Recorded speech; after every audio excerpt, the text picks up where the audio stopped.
लोग आज कहते हैं ना, लोग आज कहते हैं कि जॉर्ज सोरोस आज इस देश में जो है सरकार गिराने की कोशिश कर रहा है। हां, क्योंकि उसको सरकार गिरानी है। लेकिन जॉर्ज सोरोस, जब भारत के अंदर जॉर्ज सोरोस के इशारों पर चलने वाली सरकार थी, तब जॉर्ज सोरोस क्या कर रहा था यह भी जान लीजिए। यह आपको पता होना चाहिए। तब जॉर्ज सोरोस क्या करता था जब भारत में यूपीए की सरकार थी। आपको कुछ तथ्य मैं जल्दी से बता देता हूं। भारत के अंदर साल 2011 में कम्युनल वायलेंस बिल नाम का एक कानून ड्राफ्ट किया गया था। और आज मैं इस बात को डंके की चोट पर कह रहा हूं, इस बिल को जिन्होंने ड्राफ्ट किया उसमें 32 लोग थे। और वो 32 लोग चुने हुए नेता नहीं थे, वो 32 लोग जॉर्ज सोरोस के पिट्ठू थे, जिन्होंने कम्युनल वायलेंस बिल को ड्राफ्ट किया था। जो सोनिया गांधी की जो एक कुंडली थी, उनकी जो मंडली थी, उस मंडली ने ड्राफ्ट किया था कम्युनल वायलेंस बिल। और जानते हैं उस कम्युनल वायलेंस बिल में क्या था? उस कम्युनल वायलेंस बिल में यह था कि जो भी दंगा भारत में होगा उसके लिए हिंदू दोषी माने जाएंगे। अगर किसी हिंदू महिला का होता है तो फिर उसको नहीं माना जाएगा। अगर किसी महिला का होता है तो वो जो है हिंदू, उसके लिए दोषी माना जाएगा। उस बिल में यह था कि अगर कोई दंगा होता है तो जो है की बात जो है सिर्फ जज सुनेगा, हिंदू जज सुन भी नहीं सकता। उस प्रस्तावित कानून में यह था कि अगर दंगा होता है और अगर एक कह देता है कि फलाना हिंदू दोषी है तो उसके खिलाफ तुरंत एफआईआर होगी और उसको जेल में डाल दिया जाएगा। और उस हिंदू को साबित करना है कि वो निर्दोष था। कानून साबित नहीं करेगा, उसको साबित करना कि वो निर्दोष था। तुरंत जो है वहां पर न्याय होगा। और न्याय क्या होगा? हिंदू को उठा के जेल में डाल दिया जाएगा और जो है उसको माना नहीं जाएगा। ये कम्युनल वायलेंस बिल 2011 में बना था। और इस बिल के पीछे दिमाग जानते हैं किसका है?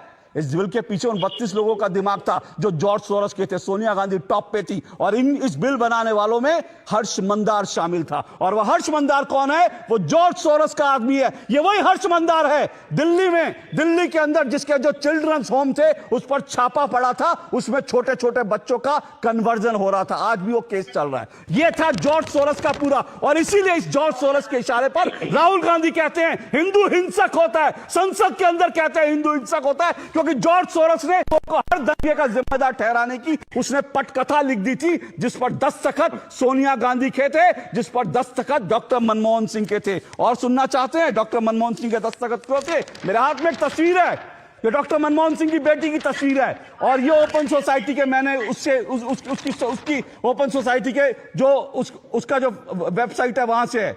डॉक्टर मनमोहन सिंह की बेटी ओपन सोसाइटी के पेरोल पर थी।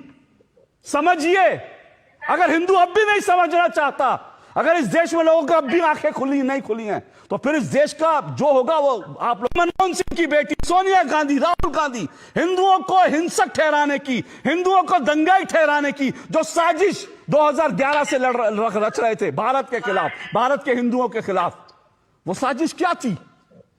किसने रची थी साजिश?